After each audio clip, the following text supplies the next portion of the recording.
우리는 오늘 제73주년 6.25 전쟁 기념주의를 또다시 맞이하게 되었습니다. 오늘 본문 말씀 가운데 계속되는 이스라엘과 아람 나라와의 이 전쟁 위기를 보면서 우리 인생 가운데 끊임없이 닥쳐오는 이 위기들을 어떻게 극복할 것인가, 이 시간도 들려주시는 하나님의 음성을 다 함께 들을 수 있길 바랍니다. 먼저 본문 12절 말씀 다 함께 읽겠습니다.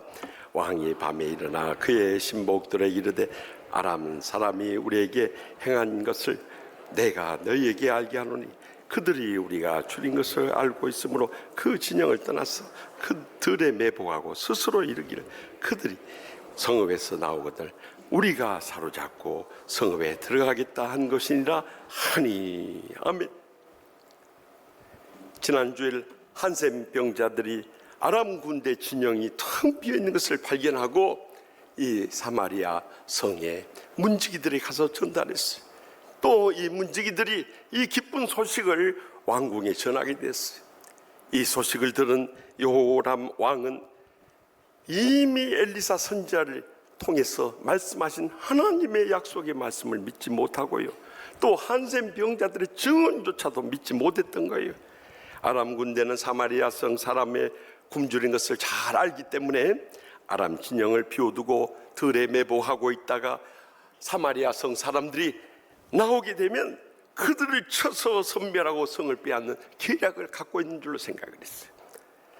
특별히 과거에 여호수아 8장에 보면 여호수아가 아이성을 함락시킬 때도 그랬고요, 사사기 20장에 보면 이스라엘 사람들이 기브아 성을 공격할 때도 그랬던 경험이 있었기 때문에 요람은 그렇게 믿을 수밖에 없었던 거예요. 그러나 과거의 어떤 역사적 사실보다도 하나님의 말씀을 우리는 앞설 수 없다는 것을 알고 믿어야 하는 것입니다. 사실 우리의 신앙생활도 하나님의 말씀을 믿는 데서부터 시작되는 거예요. 이 말씀을 믿고 이 말씀 속에서 인생의 해답을 얻고 또 우리 앞길을 헤쳐나가야 되는 것입니다. 그런데 많은 때 하나님 말씀을 받으면서도 사람의 말로 받는 거예요. 은혜 되니 안 되느니 계산하고 판단하고 스스로 시험에 빠져버린 인생들이 이 땅에 얼마나 많이 있냐는 거예요. 그렇기 때문에 우리가 증거되는 하나님 말씀을 받을 때 그 말씀이 비성경적이거나 비신앙적이거나 비신학적이 아니고서는 하나님의 말씀으로 받을 수 있길 바랍니다. 그래야 우리가 되지 자기 감정이나 섞이고 자존심이나 앞세우고 이익이나 추구하면서 말씀 받아보십시오. 절대 은혜 못 되는 거예요. 그래서 하나님 말씀 받으면서 우리가 회개할 거 있으면 회개하고 믿음으로 결단해야 되고요, 결단할 거 있으면 결단하면서 일어서야 되고요, 실천해야 할 것이면 이 말씀을 받은 이후에 즉각 실천할 수 있길 바랍니다. 그리야 할 때 데살로니가전서 2장 13절에 이러므로 우리가 하나님께 끊임없이 감사하고 너희가 우리에게 들은 바 하나님의 말씀을 받을 때 사람의 말로 받지 아니하고 하나님의 말씀으로 받음이니 진실로 그러하도다. 이 말씀이 또한 너희 믿는 자 가운데 역사하느니라 하고 약속하지 않습니까? 많은 사람들이 세상 것 아끼면서 하나님 말씀 아까운 줄 모르는 거예요. 이 말씀대로 살면 틀림없이 은혜 받고 축복 누리고 행복해지는데 이 말씀을 멀리 하는 거예요. 한 주간 내내 성경 안 읽어요. 세상에 그렇게 예수 믿으니 무슨 은혜가 충만하고 축복이 차고 넘치고 행복이 감격 속에 신앙생활 하겠냐는 거예요. 여러분, 날마다 말씀 묵상하고 이 말씀대로 순종하고 살아가고 믿음으로 살아보세요. 여러분, 내가 애쓰고 수고한 것과 비교할 수 없는 하나님의 복을 누리며 살아가게 되는 것입니다. 인생의 문제 해답이 되고 축복의 보고가 되는 성경을 날마다 가까이 하고 읽고 듣고 또 믿고 순종하며 살아갈 수 있길 바랍니다. 그럴 때 성령님의 치유의 역사가 불드러나고 축복이 쏟아지기 시작하고 하나님 나라 위해서 귀하게 쓰임받으며 영광 돌리게 되는 것입니다. 그래서 시편 107편 20절에 그가 그의 말씀을 보내어 그들을 고치시고 위험한 지경에서 건지신도다 분명히 약속하지 않습니까? 하나님 말씀을 믿음으로 살아갈 때 우리를 영육간에 치유해 주시고 회복시켜 주실 뿐만 아니라요, 충만하신 하나님의 은혜와 축복을 기적적으로 누리게 되고요, 어떤 인생의 위기도 능히 이겨낼 줄 확실히 믿으시기 바랍니다. 계속해서 13절 말씀 다 같이 봅니다. 그의 신하 중 한 사람이 대답하여 이르되 청하건대 아직 성중에 남아있는 말 5마리를 취하고 사람을 보내 정탐하게 하소서. 그것들이 성중에 남아있는 이스라엘 온 무리 곧 멸망한 이스라엘 온 무리와 같으니라 하고, 이렇게 이스라엘의 요람 왕이 엘리야 선지자의 말씀이나 한센 병자의 증언에 불신함으로 인해서 한 신하가 나서서요, 성 안에 5마리 말이 있는데요, 정탐꾼을 보내서 한센 병자들의 말이 사실인가 확인하고자 제안한 거예요. 우리가 정탐을 안 하고 갇혀서 굶어 죽으나 정탐하러 가서 잡혀 죽으나 뭔 차이가 있냐 이 말이요. 그래서 요람 왕이 병거들과 말들을 취해서 아람 군대 뒤로 보내서 정탐하도록 했어요. 가서 보니까 이 아람 진영의 병사들이 다 떠나고 텅텅 비어있는 거예요. 그래서 그들이 떠난 경로를 찾아서 가보니까 이 요단 강가에 이르기까지요, 이 군인들이 도망가면서 버린 의복과 병기들이 길에 가득 남아있는 거예요. 그때 비로소 그들이 매복에서 우리를 죽이려고 한 것이 아니라 그들이 정말 이 엘리사 선지자의 말씀대로 하나님의 기적적인 역사 속에서 그들이 도망갔다는 것을 확인할 수 있었던 거예요. 우리는 이렇게 하나님의 나라의 역사가 너무나도 기적 속에 펼쳐지고 있는데 이것을 안 믿으려고 그래요. 하나님 말씀 안 믿는 것은 말할 것도 없고 오히려 세상 사람 말을 그렇게 귀 기울여 듣냐 이 말이요. 여러분, 눈에 보이는 것만 믿습니까? 정신없는 사람들이요. 그러면 무슨 말씀을 그렇게 하십니까, 목사님? 그럼 내가 다시 말씀드릴게요. 그러면 안 보이는 그 정신 좀 내놔보시오. 못 내놓잖아요. 여러분, 우리가 눈에 보이는 것만 믿는 것이 아니라 보이지 않는 것이라도 믿음의 눈으로 바라보면 보이는 것입니다. 하나님도 보이고 하나님의 역사도 보이고 하나님의 기적이 일어난 것도 분명히 목격하게 되는 거예요. 그래서 믿음장인 히브리서 11장 1절에서 2절에 뭐라고 말씀하십니까? 믿음은 바라는 것들이 실상이요 보이지 않는 것들이 증거리 선진들이로서 증거를 얻었느니라 하고 분명히 증거해요. 우리가 믿음을 가지면 미래에 바라는 것도 실제로 이루어지고요, 또 과거에 보지 못했던 증거들 다 얻을 수가 있는 거예요. 이것을 우리만 체험하는 게 아니라 지난날 신앙의 선조들이 수없이 경험했고 또 지금 우리가 경험하고 있는 사실인 거예요. 우리 대한민국만 보더라도 여러분, 6.25 전쟁이 일어나서 다 멸망한 줄 알았지만 양떼들과 죄종들이 천국에서 하나님 아버지 지난날을 회개하옵나니 용서하여 주시고 우리나라를 살려 주시옵소서고 매어달려 울부짖을 때 하나님 기적적으로요, 낙동강 전선에서 더 이상 침범에 들어오지 못하도록 막아놓고 미군을 비롯한 유엔군들 보내가지고 기적적으로 승리하겠습니다. 그뿐만이 아니요, 전쟁에 나갈 수 있는 모든 국민들이 다 이 전쟁에 동참하게 된 거예요. 특별히 어린 중학생 소년부터 대학생이 이르기까지 군번도 없고 계급도 없는 우리 27,700여 명의 학도 의용군들이 뛰어들었고요, 그뿐만이 아니라 우리 여성이라고 해서 우리가 이 나라를 살릴 수 없느냐 하면서 18세에서 25세에 이르는 2천여 명의 여성 의용군까지 뛰어들어가고 온 국민이 합심 합력하니까 전세를 완전히 역정해서 대한민국을 살려냈을 뿐만 아니라 한국교회의 이런 기적적인 부흥을 일으킬 수 있었던 것입니다. 눈에 보지 못했다고 못 믿는 도마에를 향해서 예수님께서 부활하신 후에 뭐라고 말씀하십니까? 도마에게 나타나셨어요. 요한복음 20장 27절과 29절에 도마에게 이르시되 내 손가락을 이내 내밀어 내 손을 보고 내 손을 내밀어 내 옆구리에 넣어보라. 그리하여 믿음 없는 자가 되지 말고 믿는 자가 되라. 예수께서 이르시되 너는 나를 본고로 믿느냐? 보지 못하고 믿는 자들은 복되도다 분명히 증거하셨습니다. 여러분, 인생의 어떤 위기 속에서 하나님의 살아계심을 믿음의 눈으로 볼 수 있길 바랍니다. 그러면 하나님께서 우리의 믿음에 살아 역사하시고 어떤 위기조차도 기적으로 이겨내게 하실 줄 확실히 믿습니다.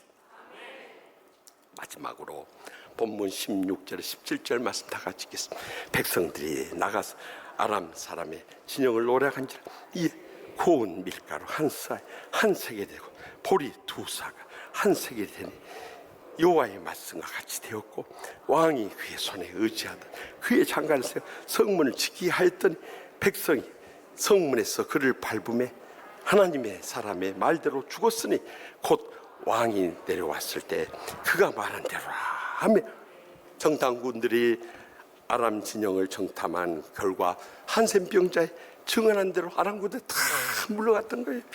그러자 이 소식이 전해져 온 성민들이 아람 진영을 향해서 달려가서 거기서 먹을 것을 구하게 달려가는데 여러분 참 놀라운 것이 우리가 지난 주일 이 열왕기하 7장 2절에 엘리사 선지자가 예언한 대로 그렇게 높은 이 물가가 고운 밀가루 한 스아가 한 데나리온이 되고 보리 두 스아가 이 한 데나리온이 된다는 이런 이 예언의 말씀이 그대로 이루어질 것을 이 예언의 말씀을 믿지 못했던 한 장관이 그 어떤 그런 일이 일어나려고 하니까 당신은 그것을 눈으로 보게 될 뿐만 아니라 보지만 한 돌도 먹지 못하고 죽으리라고 예언해 놓은 그 말씀대로 이 성민들이 막 밀려나가는데 왜 하필이면 그 성문 앞에 이 장관을 세워놓을 것이요 사람들이 막 우르르 몰려오니까 거기에 그냥 덮쳐가지고 사람들이 짓밟고 가면서 그 장관이 깔려 죽어버렸다고 하나요. 그러니까 그 물가가 그렇게 떨어졌는데도 그는 혹시 한 톨 먹지 못하고 이 예언의 말씀대로 그대로 성취되는 비극을 맞고 만 거예요. 여러분, 우리는 예언의 말씀이 1.1핵도 변하지 않고 그대로 이루어질 줄 믿어야 되는 거예요. 사실 이 모든 성경이 이 예언의 약속들인 거예요. 그래서 구약 성경 The Old Testament라고 해서 이 오래된 언약이고요. 또 신약은 The New Testament라고 해서 이 새로운 언약인 거예요. 이 언약이 말씀대로 그대로 온 세상이 역사가 이루어진 거예요. 여러분, 우리가 성경을 보면 놀라움을 금할 길이 없는 거예요. 이 천지 창조의 역사부터 보세요. 창세기 1장에 기록되어 있잖아요. 어디 천지가 이렇게 창조됐다고 기록된 경전이 있냔 말이에요. 또 인류가 창조된 거 창세기 2장에 있잖아요. 그뿐만 아니라 이 인류가 3인종으로 나눠지는 거 창세기 9장에 나오잖아요. 어디 그런 근거가 있냔 말이에요. 성경에만 다 나와 있는. 또 이 우리가 참 스트레스 받고 힘들어하는 언어 분류도 창세기 11장에 그대로 증거되어 있잖아요. 그뿐만 아니라 이 예수님의 탄생까지도 수천 년 전에 예언해 놓은 그대로 예언이 됐는데 주님 심판으로 다시 오시는 것은 말할 것도 없는 거예요. 그래서 이 인류의 종말에 마태복음 24장, 누가복음 21장, 디모데후서 3장, 또한 베드로후서 3장, 요한계시록 말씀 중에 다 예언해 놓은 것이 그대로 되는 것입니다. 그래서 우리는 베드로후서 1장 20절에서 21절 말씀을 기억해야 돼. 먼저 알 것은 성경은 모든 예언은 사설을 풀 것이 아니니 예언은 언제든지 사람의 뜻으로 낸 것이 아니오 오직 성령의 감동하심을 받은 사람들이 하나님께 받아 말한 것임이라. 하나님의 감동을 받아서 이 예언한 말씀입니다. 그대로 이 역사는 성취되고 있는. 그런데 그 예언의 말씀을 믿지 않고 자기 욕심이나 내세우고 거스리고 살아보세요. 우리 인생이 어떻게 돼? 요한계시록 1장 3절에 이 예언의 말씀을 읽는 자와 듣는 자와 그 가운데 기록한 것들을 지키는 자는 복이 나는 때가 가까움이라 분명히 증거하지 않습니까? 그래서 우리는 이 예언의 말씀을 읽고 듣고 지켜 행함으로 해서 이제 말세의 마지막 때 주님 부르실 날이 점점 가까워지고 있어요. 언제 선생 떠날지 우리는 아무도 몰라요. 그러나 오는 마지막 날이지. 이 연의 말씀을 믿고 실천하면서 성취하며 살아갈 때 우리는 어떤 인생이든 능히 이겨내게 될 줄 확실히 믿으시기 바랍니다. 사실 6.25 전쟁을 통해서 우리는 역사적 교훈을 얻어야 되는 것이, 하나님께서 우리 조국을 사랑하셔서 우리 힘으로 해방된 것이 아니라 결국에는요, 이 크리스찬 강대국들의 도움을 받아서 우리가 강복의 기쁨을 누리겠어요. 그러며 감사하고 찬양하고 더 하나님께 영광 돌리며 충성을 다해야 되는데, 해방 이후로 우리나라는 쫙 갈라져, 신탁 동지 찬성과 신탁 동지 반대 이념이 갈라져 버린 거예요.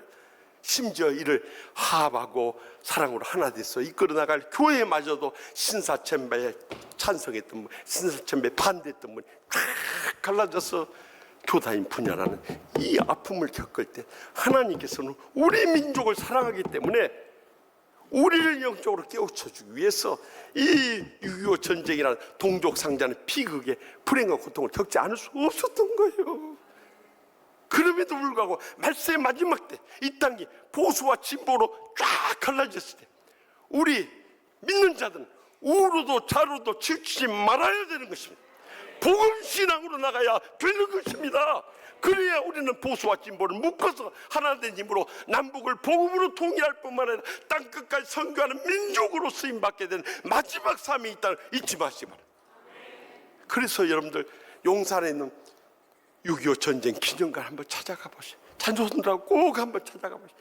그 입구 들어갈 때 그곳에 형제의 상이라는 동상이 있습니다.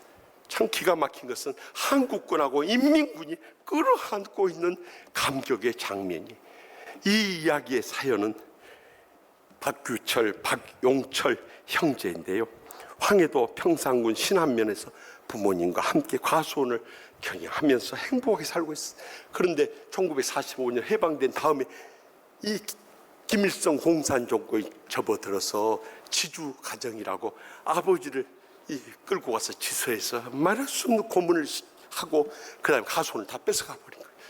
그래서 갑자기 가난해진 이런 부모님을 보면서 그 장남이었던 박규철 군이 청년 때 더 이상 이런 공산체에서 신앙의 핍박을 받으며 살 수 없다고, 저라도 남한 땅에 가서 자유의 품에 안겨서 그곳에서 기반을 닫고 일어서면 부모님과 또 남동생 여동생 데리러 찾아오겠다고 약속하고 떠나갔어요. 그런데 이 박규철 군은 내려가서 서북청년단이라는 반공단체에 가입을 했고요, 국군의 자원 입대까지 했어요. 6.25 전쟁이 발발하자 그는 소대장이 되어가지고 전투에 참여하게 됐어요. 그런데 원조 치악산 전투에서 인민군하고 맞붙었을 때 그는 앞장서서 소대원들을 데리고 인민군을 향해서 막 돌격 앞으로 하게 되고, 그러자 인민군들이 이 한국군의 기세에 눌려가지고 막 도망가는데, 탁 도망가는 주병사들 가운데 동생 얼굴이 싹 스치더라. 꿈에도 그리던 동생, 날마다 아버지 어머니 남동생 여동생 몸속에 있다가 다시 만나는 것이 간절한 기도 제목이었는데, 동생이 인민군 복장 말라 빠져가지고 힘이 없는 채로 도망을 가는 거예요. 그래서 거기에 멈추면 살려줄 테니까 도망가지 말라고 막 외치면서 추격을 하는데도 계속 달아나는 거예요. 그래서 동생을 살려내야 한다는 마음에 앞장서 계속 추격해 가는데 하나님께서 도와주셨는데 동생이 나무뿔에 걸려가지고 나도 그러지. 그때 이 형이 탁 겹치면서 그 동생 이름을 부르는, 용철아, 형이야 형, 규철이 형이야. 그때 동생이 정신을 차리고 딱 보니까 세상에 어떻게 이 국군 가운데 형이 자기를 쫓아올 때 꿈에도 상상할 수 있었겠어요? 끌어안고 나동그라진 채로, 야, 규철이 형 하면서 흐느껴 울기 시작. 형도 울면서, 용철아, 아버지 어머니 건강하시냐, 여동생도 잘 있느냐, 가족 소식이 더 그리운 거예요. 그래서 그 동생을 품에 안고 진지로 돌아온 거예요. 다른 병사들 깜짝 소대장님 무슨 일이십니까? 이 누굽니까? 사실은 내 고향이 황해도네. 이 동생은 내가 사랑하는 동생 박용철이네 하고 소개한 거예요. 그러자 거기 있는 병사들이 다 박수로 환영을 한 거예요. 그리고 이 두 형제는 용감하게 마지막까지 전투에 같이 참여하게 됩니다. 그 가슴 아픈 사연, 그리고 두 형제가 만났던 극적인 감동을 세월의 은당 다 묻혀졌어요. 그런데 1989년 전쟁기념사업회에서 한국전쟁 참전 수기 공모전이 열렸어요. 그때 참여했던 안마모 이 병사가 그 사연을 적어 보낸 거예요. 그것이 입상을 하게 됐어요. 그리고 그것의 증인으로서 최동식 6.25 전쟁 참전 유공자 원주 지회장이 이렇게 인터뷰를 했어요. 총알이 빗발치게 쏟아진 순간에 동생을 발견하고 가서 동생을 끌어안고 얼굴을 맞대고 흐느껴오는 장면들, 주위의 전우들 모두가 한참 동안 눈시울을 붉히며 함께 울었습니다 하고 증언했어요. 그리고 이 감동적인 이야기가 모티브가 돼서 1000만 관객을 동원했던 태극기 휘날리며 라는 영화로 제작이 되었고요. 윤성진 조각가가 이 형제의 정말 기가 막힌 상복의 장면을 저렇게 동상으로 해서 우리 남북 관계는 결코 적대하면서 싸워야 할 관계가 아니라 서로 사랑으로 끌어야 하는 형제 관계임을 저렇게 웅변적으로 보여주고 있습니다. 사랑하는 성도 여러분, 우리는 6.25 전쟁 기념주일이요 북한 선교주의를 맞이하면서 북한을 언제까지 적대적으로 몰아서는 안 되는 거예요. 김정은 정권은 사탄이 역사하는 정권이지만 그 밑에서 신음하고 있는 우리의 2,500만 동족이 있다. 꿈에도 있지만 우리가 이 6.25 기념주의를 통해서 다시 한번 북한 선교의 이 복음의 열정을 불태워야 하는 것입니다. 이를 위해서 먼저 하나님 말씀부터 확실히 믿고요, 하나님을 보지 못하고도 확신하고 또 나가서 하나님의 예언의 말씀이 그대로 이루어지지 믿는다면 우리는 인생의 어떤 위기뿐만 아니라 남북한이 복음으로 기적적으로 통일돼서 선교 민족으로 마지막 때 사명 감당하며 영광 돌리게 될 줄 확실히 믿습니다.